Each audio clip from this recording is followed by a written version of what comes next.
Hello ladies and gentlemen, and welcome to another video. This is Ed from Ed's Elegant Coins.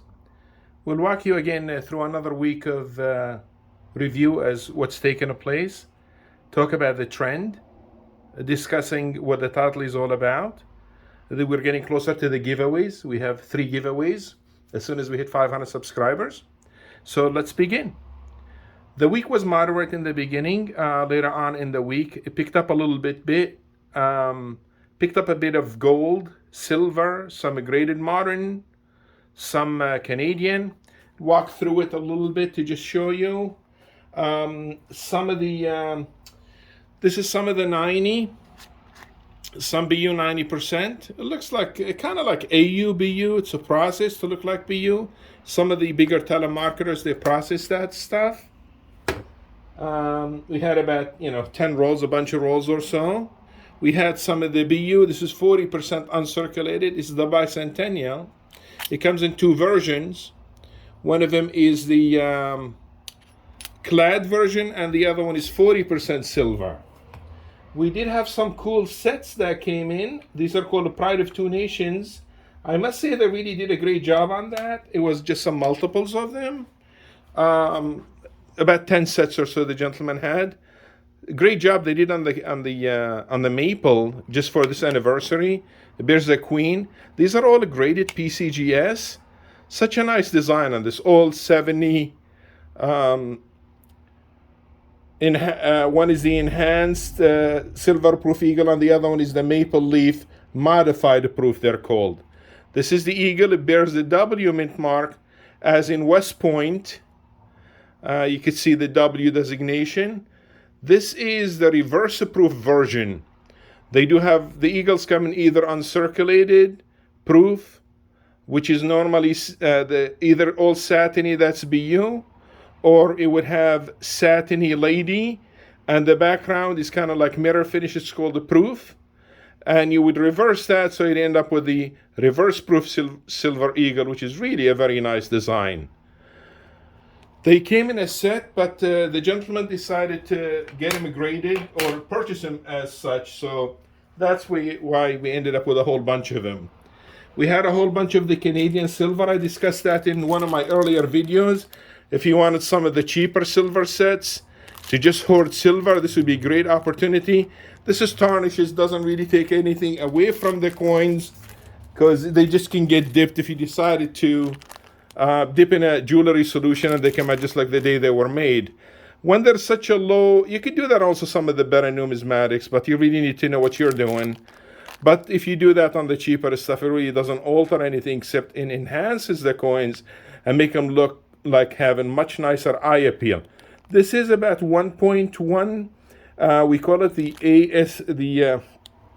AGW, which is the actual weight of this. I'm sorry, ASW. The gold is AGW, actual gold weight versus actual silver weight. That means how much silver they contain. You have the dollar, the half, the dime, and the quarter. These contain 80% silver, or they call them 800 silver. They're in a semi-proof finish, like very nice product. You'd expect to pay about $25 for these sets, which is about 10% over the silver. We're not going to forget my buddy here, the aliens. The aliens are coming to town. Like a nice 2-ounce silver. It's really cool. I think it's made by Monarch. It seems like that's a Monarch product, 2 ounces silver. It has its own little cute pouch. They're really cool. So that's our the aliens are in the house. That's the aliens. Along the gold, we got some of the British sovereign gold. This is, again, it's a lower, they contain 0.2354 of AGW, or actual gold.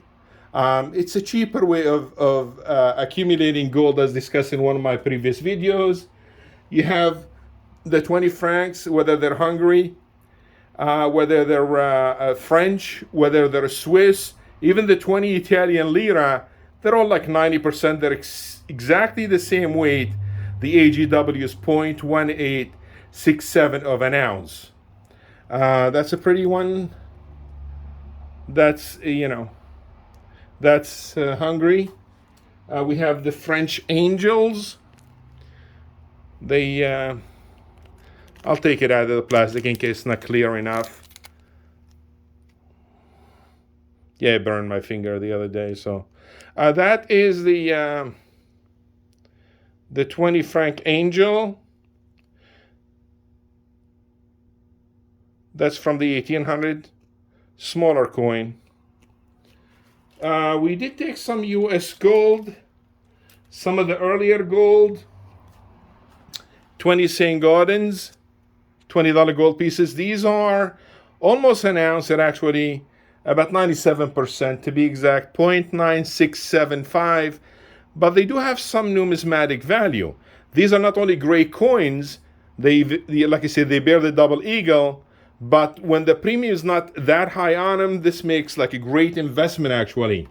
We have some of the nicer earlier pieces of the 20 Liberties. That's another beautiful coin here.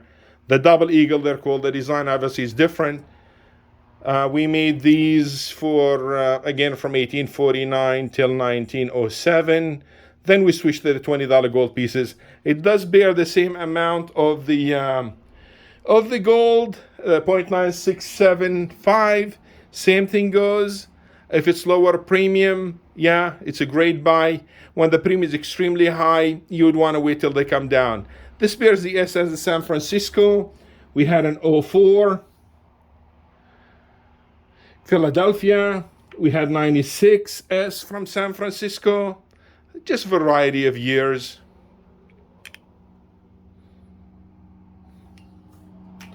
'05S also. Nice, these are like really good grades as well. So the double eagle, the heraldic eagle. So we did have also a cool set here a gentleman traded in, which is, it's called the Lunar 10th ounce gold set. The Perth Mint is putting out these coins every year. I think the gentleman acquired it from 2008, which is the year of the mice, 2009. These may not be in order, so I'm just going to walk you through.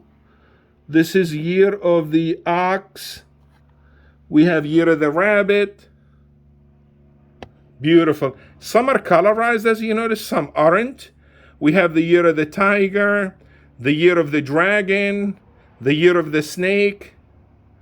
We go year of the house, that's so pretty. Year of the monkey, the rooster. We have the year of the dog, the year of the goat, and the year of the pig. I'm sure there's others that would have come out as well. These are $15 gold. They contain about 1/10 of an ounce, but they do have a little bit of premium. They average about $240 a coin, something like that. Not much over the real other 10th ounce gold coins, maybe slightly more. We did have also another cool item. It was the color was a little bit of a disappointment, as I was really hoping for something better. This was a nice 2.1 carat diamond. We sent it to GIA. 2.20 came back. The clarity is incredible, VS1, but here she goes. But the color came back as an L, which was in a way a disappointment. However, hey, it is what it is. We just go along with that, and whatever happens, happens. Beautiful, beautiful diamond. 2.19. This full retail is about 16. It's probably fetches about 12.5 to 14,000, something like that. Again, authenticated by GIA to make sure that, you know, it's not fake, to make sure there's no issues.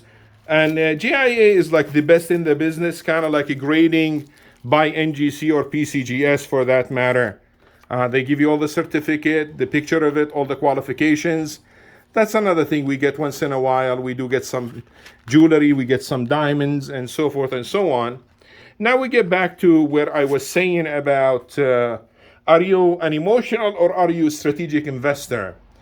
As the metals tend to get, through trading, they get to be very, very frustrating, or sometimes they get to be extremely exciting. When they go up and up and up and up, you can't get enough of them, you get all excited, and whoa, whoa, whoa, I gotta have. On the other hand, when they do go down, everybody gets frustrated, they can't take the pain anymore. I'll give you two perfect examples for that. One of them, about a month ago, I had a gentleman came in, very big investor. He sold about a couple hundred ounces of platinum. His main reasoning was, and he does have big position of just about everything, his main reasoning was when platinum was 1,030, he felt that the industrial need is not there yet and he expected more softness in the market. So he said, I'd like to just sit on the sideline for now. I'd like to invest just in gold, which was a good call, good play, not emotional. That was strategic. He planned it. As of 2 days ago, I had a client of mine that I know very, very well, and he came in he just wanted to sell some gold, but he was kind of like really venting a venom. He was very angry. He must have had like a rough week, fighting with his girl. They've been together for a while. And he's showing me a check of like about $250,000. This will be getting cash soon. I said, so what is the purpose? He bringing about, $5,000-$6,000 worth of gold to sell. I said, well, what is the reason for selling? I just want to turn to money. I said, do you need the money? He goes, no. So why are you selling? I'm pissed. I'm whatever. So this is the emotional aspect. I said, well, don't sell. And his girlfriend wasn't on board with him. I said, don't sell and get her angry. Wait till you're ready for it. So that is more emotional. And these traders, they keep pushing the prices and depressing them lower and lower and lower.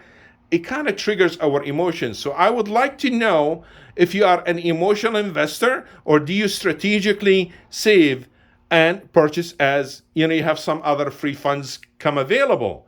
Now, I'm more like systematically you should be investing. If it's money you're going to be investing in that you actually need it right away, then don't do it. Wait till you have the extra funds. Suppose you want to and treated yourself to something. You're just really converting money to other money, but don't do it in such a way where you're going to be desperate for the money and need to sell them right away. That is not a good investment. You've got to do it for the reason of the long-term, methodically, logically investing versus you're very angry, you're going to go and just dump it because you can't take the pain anymore. This is really not a great way of investing. A lot of people, the question is like, what do coin dealers, how do they make a living? Yeah, sure, we sell some things at a loss. We can always replace it at a better price. We're hoping so, but we cannot put the product on hold and say, I'm not going to sell it because I'm losing some money on it. Now, our job is to offer you the product at the current, fair value price. It's not our job to hoard it. But the reason they do well, coin dealers, for the most part, is because of the emotions. People tend to kind of take the pain, go sell the product right away, and I can't do it anymore. Then when you hear all the talking heads, it's going to go, and start seeing a couple of days going up, I got to buy, I'm so upset that I sold all my stuff at those depressed prices, now I got to go there and get it, and it's like, I cannot believe myself, and they're very angry on themselves. You shouldn't do that. You should do it because you're doing it for the right reasons. Emotions are very difficult, but you really got to step back a little bit from that and do it for the right reason, not emotional. So that's as far as that I can touch on. I'm sorry, I'm sweating. I had to turn the AC off this way it's not noisy. It feels like it's about 120 degrees here in the room. We are getting closer to those giveaways. We do have 3 giveaways. I have the link in my previous videos that I had mentioned. As soon as we hit 500 subs, next video I'll bring them out again. Hopefully next week I'll have another video out for you and show you the 3 items that will be given away. And we will ship overseas as well. That's not an issue for us. So if you are, on the other side, by all means, just subscribe if you like what you're seeing. We're here to help you, educate you, walk you through along the way, and give you as much information and give you a pulse on what's going on.